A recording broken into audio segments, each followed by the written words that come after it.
a intentional choice based on having more going on. When people, most of the time, when people are talking to one person, they usually, one or the other is in a survival mode. So what I call survival mode is you don't have your basics together.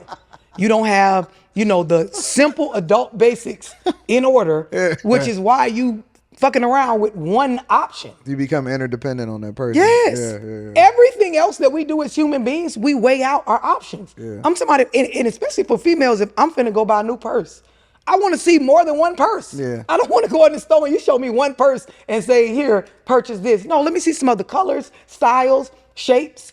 If we're doing this with everything else in our life, with relationships, you should get experience with multiple people so you can get understanding for what you like. Now, well, let me play devil's advocate. Okay. Right?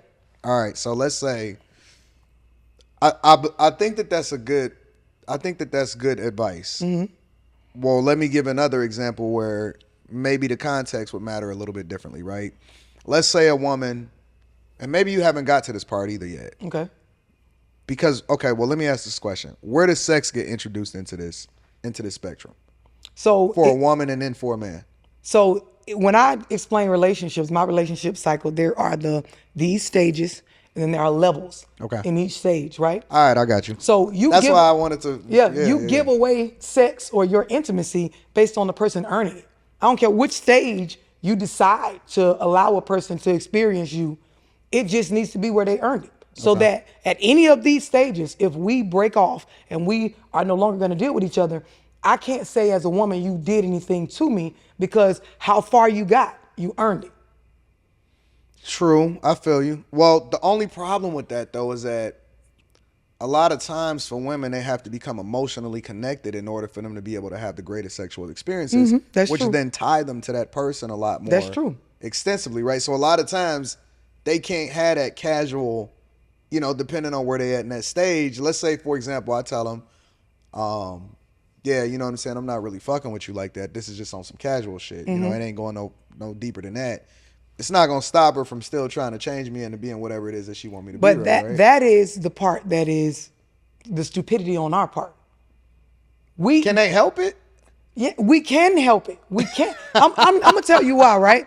I'm gonna tell you why we can. So I did a Zoom, and I can't even remember the actual topic of the Zoom. But in the Zoom, it was majority women, right? Okay. And I did a poll, right? It's probably like, I can't remember how many, but it was 99. Well, actually, it was 100. Let me back up. It was 100% because 2 people didn't have children. But so 100% of the people in the Zoom that had children, I asked them because they were women. I said, did you know you were going to end up a single mother before you had the child? This was a question. So that's too much truth. Forcing somebody to answer that truthfully is crazy. My Zooms, we get wicked. We get vulnerable. The majority of the women that been on my platform in the Zoom, they admitted, I knew love. I knew he was in a survival season. He had his shit together. Or we was fucking around in this way. They knew. It was about 4. That's crazy, love. Yes, they did. Now, it was like 5 of them. One lady was like, no, I didn't know love. So, I'm taking my little numbers. So when I got down to the 5 that said, no, I didn't know. I asked them to explain to me. Wait. So you saying the other 95% knew? They knew. We be knowing, but we tried to do what you just said. We try to change it. So the 5 that said that I didn't know, I asked them to explain the nature in which the child was conceived. What the relation. So 3 of them were like, the guy was a drug dealer. So I said, what happens to this? This is me just playing along with their narrative.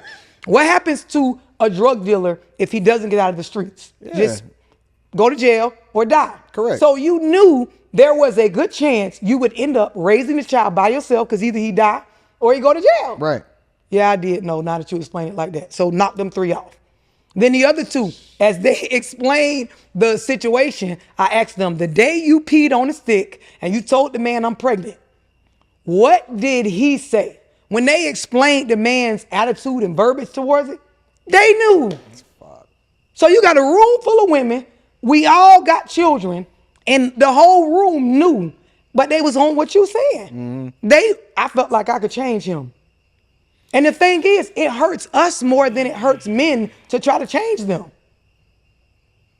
And then it hurts the children. That's when I get assertive in my conversation about it, because every one of those women have children that are affected by you just blindly bringing them into the world, knowing damn well you were going to be the main caregiver, right? You're going to end up in a single woman household as a mother, and y'all produce the worst statistic.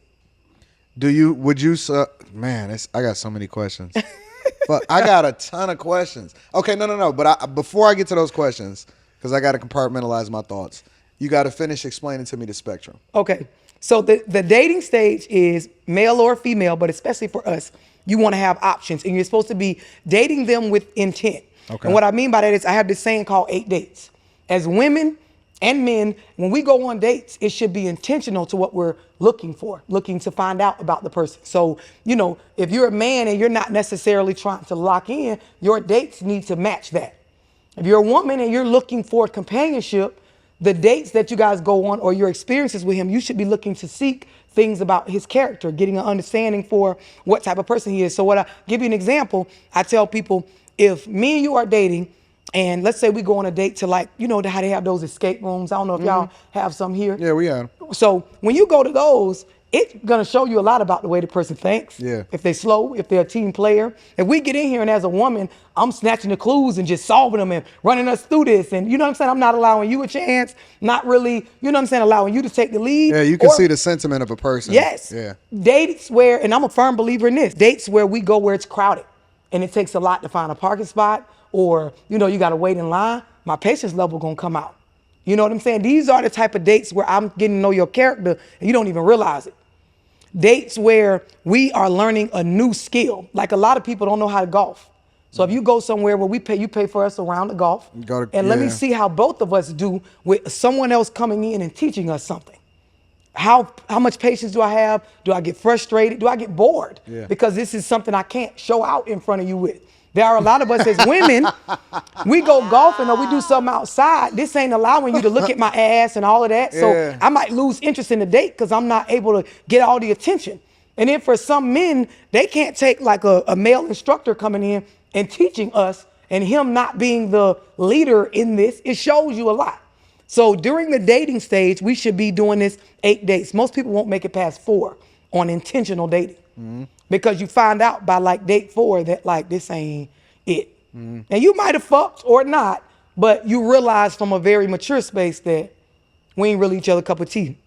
Now here's the thing. We make it through the dating stage and I'm interested in you. You're interested in me and you decide you know what? I want to see where this goes. She wants to see where this goes. Exclusively dating is the stage where we allow ourselves to weed out any factors that could, fuck up what we're trying to build. Mm-hmm. So this is that stage where you have some time to clean your phone out, where, you can set relationships up, whether you got baby mamas or, whatever other baggage or stuff from your past that may be lingering. This is that dating stage where we're doing the same thing from the exclusively dating as far as the dates, but we're allowing each other to get the outside stuff out.